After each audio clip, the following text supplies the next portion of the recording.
Hey guys, my name is Welcome. I'm a reformed gang leader, and I'll be answering some questions from social media.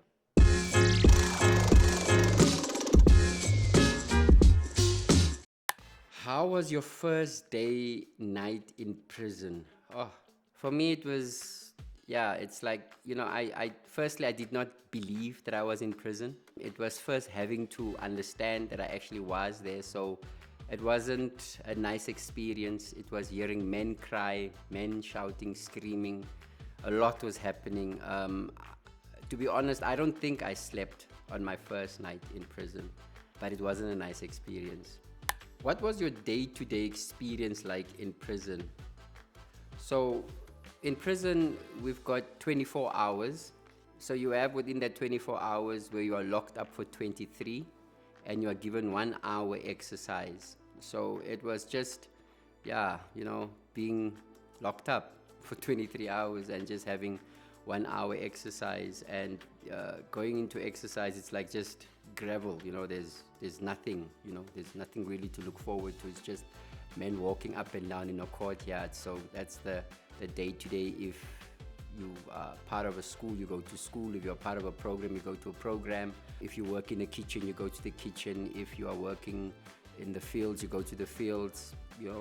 But if you're not doing anything and you just came to prison, it's 23 hours behind bars and 1 hour exercise. What did your meals look like for breakfast, lunch, and supper? Guys, I'm telling you now, don't ever go to prison. The meals, not make sure. I mean, you wake up in the morning at 6, you are counted, and then you go for breakfast. It's 4 slices of brown bread. Always brown bread. You will never see white bread, which is a good thing. I suggest that you eat brown bread more than white bread. I'll tell you why later. And then it's a cup of coffee, and you get umdog or porridge, maize meal, and with a little bit of brown sugar in the middle. I used to just eat around that sugar, because I love things sweet. That's your breakfast. Lunch is mealie rice or mealies, which is just white. Vegetables, which is either carrots or beetroot. And maybe you'd see meat, depends on who you are in prison, or you'll just see the source of it. It was different. On Wednesdays, lunch was different. Mondays, it was different. It was always different. So you had fish once a week, you had chicken once a week, you had beef once a week. And when you had beef, it was just 2 blocks or nothing, And then you had eggs as well. You have to be quite smart with the eggs because you get 2, but then you just end up with 1. Can't complain about where the other one is, because how does a man look for an egg in prison? What were some of the most dangerous things you had to navigate on a daily basis? I think it was, having to decide to take someone's life. When you're in a position of leadership, especially within the prison environment, and you're a gang leader, there's always those decisions that you need to make. If one of the offenders have done something, you now need to mitigate and find out what would be the best course of action. And although you have a council of men that are also part of your leadership, some of them will choose to kill the man, others will choose to not. And if the majority decides to kill, as the leader, you have the last say. So it's very difficult. If you choose to keep the man alive, they kind of like see your leadership as weak. If you choose to kill the man, there's also judgment that comes with that. So it's a very difficult process to navigate. Another very difficult process to navigate was having to decide what you're going to do, especially when there's prison riots, and how you're going to, kind of like try to, either support the riot, or you're going to try and stop it. And if you stop it, are you part of the police? If you don't, are you okay with your men getting hurt? So it's a catch-22. You constantly have to make those difficult decisions from a place of leadership. What were some of the things you did to survive in prison? if I think about the things that I had to do in order to survive prison, I would say that, there's a lot that happens in prison. Obviously, the first thing that I did to survive prison was to choose a side. I had to choose between 26, 27, or 28. And because the guy next to me chose to say Mpatha Ntshonalanga, I said the same thing that he said, not realizing that I was actually making a choice to become part of the 28s. So that was the first thing that I needed to do. The second thing that I needed to do to survive prison was to always read what was happening in prison, to be aware of the changes that were taking place, because you don't want to be caught in prison not knowing what's going to go down next, because things in prison go down all the time. And the other thing that I had to do was to never allow another man to make up your bed in prison. Yeah, that's one of my greatest lessons, that things happen. You ask another man to make up your bed, next thing, police come in, they search, they find a knife there, bruh, you're gone. So it's always good to make up your own bed. So I think those ones of you that do not listen to your grandparents or your mother saying, make up your bed, I think practice makes perfect. How long was your sentence? How long did you serve? I was initially sentenced to 23 years. And from the 23 years, I did 14 years, and I was given parole on good behavior. Did you make any friends you still keep in touch with whilst in prison? When we talk about, I don't think you make friends in prison. In prison, there's no such thing as friends. Everybody in there wants to use you. So it's very difficult to trust someone. So for me, I had to learn the hard way that you can't trust everyone, so you don't make friends in prison. So I do know some of the men that I was in prison with. Some of them I still have a connection with, that have also come out of prison and are doing awesome work, but friends, not so much. Could you use a phone or have any personal belongings? Yeah, so when you get to prison, what they do is that they take everything that's personal. They take everything, and they give you a prison uniform, prison shoes, prison socks, prison pajamas. Everything is just prison. And as you are, given your cell and you stay in prison, over time you are allowed to get in things from outside, like maybe a t-shirt, a boxer and stuff like that. With regards to using a phone, no, that doesn't happen. All phones that I use in prison are illegally obtained. So if your boyfriend is calling you from prison, it's not supposed to be like that. So just know that it's illegal.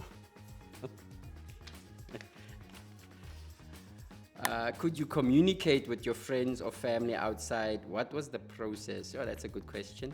Yeah, so you can communicate with family and friends on especially weekends. So I used to get telephone time on Wednesdays and Fridays. So on Wednesdays, when it's exercise, you put your name on a list, and then you stand in line, and then you get a chance to speak on the prison phone. So you call wherever you want to call, and you communicate. So that happened on Wednesdays and Fridays. Mind you, the line. If the line was too long, you may not get a chance to call your loved ones. But if you were like me, you were always first in line. Most. Did you commit any other crimes while incarcerated? I can answer this and go to prison again. So I'll refrain from that one. But what I will say is that things did go down, but I wasn't there. I don't know about them.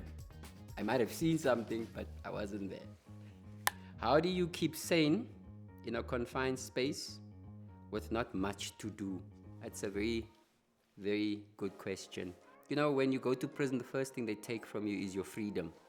And most people think that freedom is this big thing, but it's actually the fact that when they take it from you, you need to survive in this confined space, which is like, 5 feet, moving from that space. And I remember going into my cell and knowing that that's the space I'm going to spend the rest of my life in. Was kind of crazy, having to psychologically get that into my head. So it was a lot of reading, a lot of storytelling, a lot of listening to other guys telling about their stories. It was watching the prison TV, which was called Sondolo.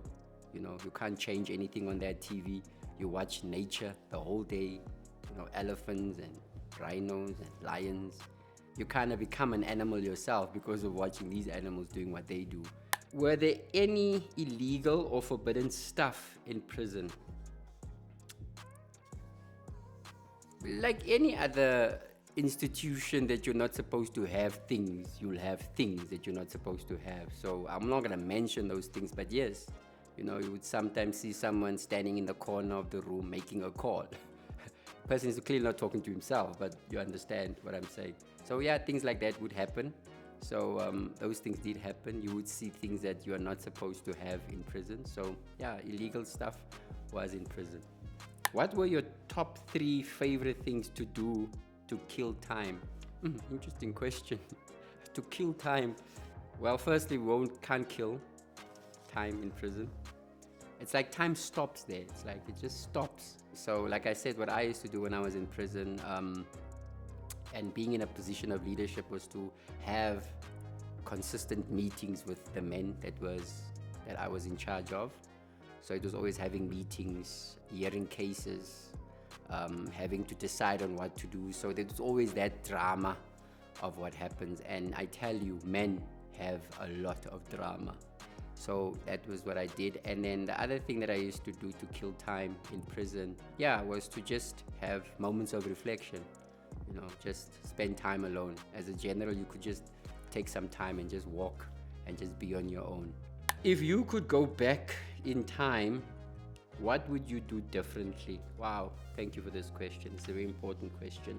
I often think about my life right now when I'm sitting here, even as I speak to you. I kind of think about, would I want to do anything different? A part of me says yes, I would like to, but another part of me says that if I had done things differently, where would I have been today? So I think I am where I'm supposed to be, and I wouldn't want to change anything right now because of all my awareness. But if I wasn't this aware, I would have wanted to remove having to spend 14 years of my youth inside a cage. What crime did you commit? Yeah, just to put it plainly, it would be extortion, kidnapping, attempted murder, robbery. Cash in transit vans are not easy to get into. There's no key there. So that's the crimes that I was sentenced for. What's the biggest lesson you've learned from this experience, your time in prison? My biggest lesson from my time in prison was that crime does not pay. Like, it really doesn't. If I think about everything that I had to do in order to amass the reputation and power I thought I had, it was always having to look over my shoulder. I don't think anybody wants to live like that. So I think for me, that's the biggest thing that I've learned, is that crime does not pay. It's best to live your life as a responsible citizen and just do what is right and, operate from a place of integrity. Is there any part of being in prison that you enjoyed? What was it? That's a very, I think the best part of prison is like, when a guy comes into prison for the first time, we used to call this guy, we used to say he smelled like fish and chips. So he was still fresh. So having him come into our cell and sitting there, and we would keep him sitting in that position for hours telling us how things are outside. It was like our amusement, it was just good hearing another guy who just came from the outside telling us about how things have changed. Mind you, when I was sentenced to 23 years, people made jokes and said, by the time I get out of prison, cars will be flying. So I always wanted to know from him, are cars flying? And they weren't, so I was in a good time, so it's good. How did you feel on your first day out of prison? Guys, so the first thing that I did when I was out of prison, I was looking for St. Elmo's.